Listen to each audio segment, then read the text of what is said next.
தமிழக முதலமைச்சரின் பிறந்த நாளை முன்னிட்டு 156வது வட்டத்தில் நடந்த பிரம்மாண்ட நிகழ்ச்சி. இன்னிசை நிகழ்ச்சியுடன் 2500 பேருக்கு வழங்கப்பட்ட நலத்திட்ட உதவிகள்.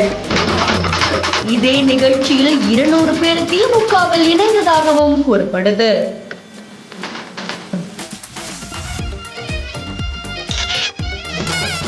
மாண்புமிகு தமிழ்நாடு முதலமைச்சர் மு.க. ஸ்டாலின் அவர்களுடைய பிறந்த நாளை முன்னிட்டு 156வது வட்டக்கழக சார்பில் வட்டக்கழக செயலாளரும் மாமன்ற உறுப்பினருமான ஜே. செல்வேந்திரன் அவர்கள் ஏற்பாட்டில் திரைப்பட பின்னணி பாடகி மாலதி அவங்களுடைய குழுவோட இசை நிகழ்ச்சி நடந்திருக்கு.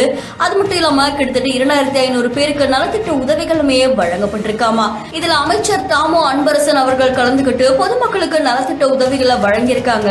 அது மட்டும் இல்லாம இதே விழால மாற்று கட்சியினர் சுமார் 200 பேர் திமுக இணைந்ததாகவும் கூறப்படுது. இந்த நிகழ்ச்சியில பல பொதுமக்களும் நிர்வாகிகளும் கட்சியினரும் கலந்துகிட்டதா தெரிவிக்கப்பட்டிருக்கு. இந்த செய்தி தொடர்பான உங்களுடைய கருத்துக்களை கமெண்ட்ல சொல்லுங்க. மேலும் செய்திகளுக்கு ஃபாலோ பண்ணிக்கோங்க.